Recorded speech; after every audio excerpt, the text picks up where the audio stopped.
విచారణకు పిలవండి అని అన్నాం. ఒకవేళ కాదు అని అంటే మేము స్టేట్మెంట్ ఇస్తాం, దాంట్లో ఇదేం లేదు. కానీ అసలు లోపలికే రానియలే కదా. అడ్వకేట్ ఉంటే రానియమని అన్నది ఇదేంటంటే అడ్వకేట్ ఏమన్నా? అడ్వకేట్ అని అంటే officer of the court. Their duty is to uphold the legal process. ఇట్లాంటి అడ్వకేట్లను కూడా పోలీస్ స్టేషన్లకు రానియమని అంటే అక్యూజ్డ్ తో పోలీస్ స్టేషన్కి అడ్వకేట్ రాకపోతే ఎవరు వస్తారండి? ఎందుకు రానియట్లేదు? మీరు పద్ధతి ప్రకారమే చేయదలుచుకున్నప్పుడు ఎందుకు రానివ్వట్లేదు? దేనికోసం ఇవాళ మీరు ఆఫీసర్లను బయటకు పంపించి మీరు మా పిటిషన్ తీసుకోవాల్సి వచ్చింది? ఎందుకు రానియలేదు? ఏసీబీ ఆఫీసులకు ఎందుకు రానియలేదు? కేటీఆర్ గారు వచ్చినారు, అడ్వకేట్ నేను కూడా ఉన్నాను, ఇంకొక ఇద్దరు అడ్వకేట్లు కూడా ఉన్నారు. ఎందుకు రానియలేదని అంటున్నాను. దానివల్ల నష్టమైంది మీకు.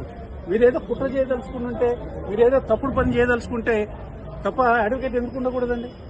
అడ్వకేట్ ఉంటాడు, సైలెంట్ గా కూర్చొని ఉంటాడు. ఏదైనా అవసరం ఉన్నప్పుడు, లీగల్ గా ఏదైనా అవసరం ఉన్నప్పుడు సహకరిస్తాడు. తర్వాత ఏదైనా జరగకూడదని జరిగినప్పుడు లీగల్ గా అబ్జెక్షన్ రేజ్ చేస్తాడు. కోర్టులోకి జడ్జీల దగ్గర నిలబడే అడ్వకేట్లకు పోలీసుల దగ్గర నిలబడే హక్కు లేదా? లేకపోతే న్యాయం సమ్మతించదా దానికి? ఇది ఏం పద్ధతి అని విచారణ చేయాలనే ఉద్దేశం లేదు అనిపిస్తుంది. ఎందుకంటే అందులో కేసు లేదు కాబట్టి ఏదో ఒక అనవసరమైన కారణాలు, ఆధారాలు లేని కారణాలు తీసుకొని ఇవాళ కాకుండా చేయడం అనేది ఇవాళ ఏసీబీ వాళ్ళే చేస్తున్నారు, గవర్నమెంట్ చేస్తుంది. నాకు తెలిసి ఏసీబీ వాళ్ళకి ఏమైనా దీంట్లో స్వేచ్ఛ ఉన్నదో లేదో నాకు తెలియదు. ఎందుకంటే ఒకటే ఫోన్లు మాట్లాడుతూ ఉన్నారు, అక్కడ ఆపేసేసి ఫోన్లు మాట్లాడుతున్నారు. ఎవరితో మాట్లాడుతున్నారు ఫోన్లు? అవసరమేముంది? అరే ఒక మాజీ మంత్రి, తర్వాత ఇవాళ ఎమ్మెల్యే చట్టసభలలో చట్టాలు చేసే అతను తన మీద నోటీస్ ఉన్నది.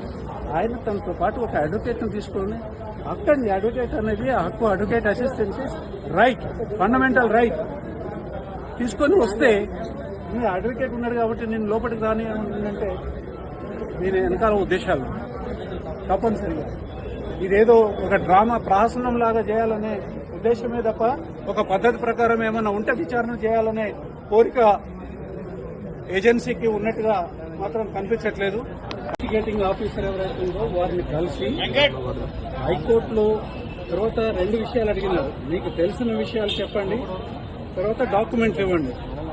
డాక్యుమెంట్స్ అన్ని కూడా గవర్నమెంట్ తో ఉంటాయి. తన దగ్గర ఎందుకు డాక్యుమెంట్స్ ఉంటాయి? అన్ని డాక్యుమెంట్స్ గవర్నమెంట్ దగ్గర అవైలబుల్ గా ఉన్నాయి. సో వాటిని అవి మీ దగ్గరే ఉన్నాయి, మీరు గవర్నమెంట్ దగ్గర నుంచి తీసుకోండి అనేది ఒకటి. తర్వాత ఇంకొకటి ఏంటంటే కోర్టులో కేసు పెండింగ్ ఉన్నది, రిజర్వ్ అయినది. పెండింగ్ అంటే ఆర్గ్యుమెంట్స్ కూడా కంప్లీట్ అయిపోయి జడ్జిమెంట్ రిజర్వ్ అయింది. జడ్జిమెంట్ వచ్చేదాకా మీరు దీన్ని వాయిదా వేయండి. ఎందుకనంటే సబ్సిడీస్ ఉన్న దాంట్లో ఆల్రెడీ ఆర్గ్యుమెంట్స్ అన్ని కూడా చెప్పినాము. మా స్టాండ్ మొత్తం కూడా కోర్టులో చెప్పడం జరిగింది. ఏసీబీ వాళ్ళ స్టాండ్ కూడా వాళ్ళు చెప్పినారు. ఆ జడ్జిమెంట్ వచ్చేదాకా మీరు ఓపిక పట్టి అంత టైం ఇవ్వండి అని ఒక లెటర్ విచారణ చేసుకోవచ్చు. వినండి చెప్తా. ఈ లెటర్ సబ్మిట్ చేయడం జరిగింది. ఈ సబ్మిట్ చేయడానికి ఇది కలిసి సబ్మిట్ చేసేదానికోసము మేము వచ్చాము. తర్వాత అడ్వకేట్ సహాయకుడిగా రావడం అనేది ఫండమెంటల్ రైట్. అక్యూజ్డ్ కి అడ్వకేట్ సహాయకుడిగా పోలీస్ స్టేషన్ లో రికార్డ్ అయ్యే ఏదైనా సరే అసిస్టెన్స్, అడ్వకేట్ అసిస్టెన్స్ అనేది చాలా ఇంపార్టెంట్. అది ఫండమెంటల్ రైట్, రాజ్యాంగం ప్రసాదించిన హక్కు. ఆర్టికల్ 21 కింద రాజ్యాంగం ప్రసాదించిన హక్కు. ఫెయిర్ ట్రయల్, ఫెయిర్ ఇన్వెస్టిగేషన్ అనేది రాజ్యాంగం యొక్క హక్కు. ఆ హక్కును కూడా కాలదనే పద్ధతుల్లో మీరు అడ్వకేట్లను తీసుకురావద్దు అని అండి. మరి అడ్వకేట్లను తీసుకురాకుండా నేను రాను ఎందుకు అని అంటే ఈ మధ్యన ఒక ఇన్సిడెంట్ జరిగింది. పట్నం మహేందర్ రెడ్డి గారు మాజీ ఎమ్మెల్యే, మాజీ ఎమ్మెల్సీ, వారిని బజార్లో ప్లేన్ క్లోజ్ లో ఉన్న పోలీసులు అరెస్ట్ చేసి తీసుకొని పోయి అతను ఒక్క ప్రశ్న కూడా అడగకుండా అతను ఏదో కన్ఫెషన్ ఇచ్చినాడని మొత్తం అవాస్తవాలన్నీ కూడా రాసి ఆ కన్ఫెషన్ ఆయన ఇచ్చినాడని చెప్పి కోర్టులో వేసినారు. చివరికి ఏం చేయాల్సి వచ్చింది? అందులో కేటీఆర్ గారి పేరు చెప్పి ఆ కన్ఫెషన్ తయారు చేసి ఒకటి ఫ్యాబ్రికేట్ చేసి కోర్టులో వేస్తే చివరికి ఆయన అది చూసుకొని నేను అసలు కన్ఫెషన్ ఇవ్వలేదు, నన్ను స్టేట్మెంటే తీసుకోలేదు, అని అతను మళ్ళీ కోర్టు దగ్గర ఒక అఫిడవిట్ ఇచ్చి దాన్ని ఆ కన్ఫెషన్ ని డ్రాప్ చేయించినది, ఆ సోకాల్డ్ ఫేక్ కన్ఫెషన్ ఏదైతుందో దాన్ని డ్రాప్ చేయమని పిటిషన్ వేయాల్సిన పరిస్థితి ఏర్పడింది. ఇవాళ అది జరగకూడదని ఏమున్నది? లోపలికి పోకుండా వస్తే అది ఏసీబీ విచారణకు అగెన్స్ట్ కదా? కాదు, అడ్వకేట్ వెళ్ళొచ్చు. కోర్టులో అనేక సందర్భాలలో ఇట్లా రెఫ్యూజ్ చేసినప్పుడు మేము కోర్టుకు పోయి డైరెక్షన్స్ తీసుకొని అడ్వకేట్ అసిస్టెన్స్ విచారణ సందర్భంలో ఉన్నది. ఎందుకనంటే ఒత్తిడి చేయకూడదు, తర్వాత లేనిది రాయకూడదు, తను చెప్పంది కూడా చెప్పినట్టుగా రాయకూడదు. వీటన్నిటికీ అడ్వకేట్ అసిస్టెన్స్ అవసరం. విచారణకి పోయి కోఆపరేట్ చేయడానికే కదా మేము వచ్చింది ఇక్కడికి. వాట్ నెక్స్ట్ అనేది వాళ్ళు చెప్పాలా. వాట్ నెక్స్ట్ అనేది ఇప్పుడు మేము ఇవ్వాల్సిన లెటర్ మేము ఇచ్చినాము. మేము తను స్వయంగా వచ్చి ఇచ్చేదానికోసమే తను వచ్చినాడు. మరి తనను అలో చేయలేదు, అడ్వకేట్లను కూడా అలో చేయలేదు. ఏం అవసరం అండి? ఒక అథారిటీకి లోపలికి రానిస్తే ఏంటి ఇబ్బంది? ఒక మాజీ మంత్రి, ప్రజెంట్ ఎమ్మెల్యే లోపలికి రానిస్తే ఏంది? ఒక అడ్వకేట్ కూడా లోపలికి రానిస్తే ఏంది? ఏసీబీ ఆఫీసులో కూడా ఎంటర్ కానియకుండా బజార్లో నిలబెట్టి అవసరమా ఇది?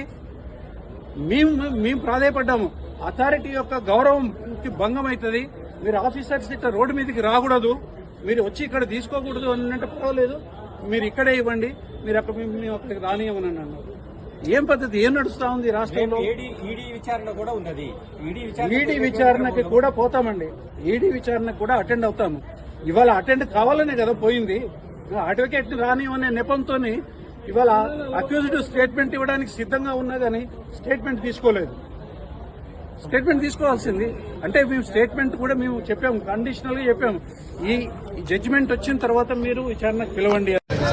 Today, I'm here as a law-abiding citizen, respecting the Honorable High Court, respecting the Anti-Corruption Bureau's, direction to appear before them. They're not allowing my advocates. They're not allowing me to have my own rights. All I'm seeking of the Anti-Corruption Bureau is that they respect the High Court's judgment. High Court, in fact, has reserved its judgment. I'm a law-abiding citizen. I worked as a lawmaker. I am still a lawmaker. So therefore, all I'm asking the ACB is to ensure that my rights are protected as an individual, as a citizen. I am entitled to my lawyers being present with me, but unfortunately they seem to have a different opinion. So we are trying to discuss with them and engage with them. All I'm saying is, they have made extensive arguments in High Court, and the matter is sub judice. The judgment is reserved. I am a law-abiding citizen, therefore I am here.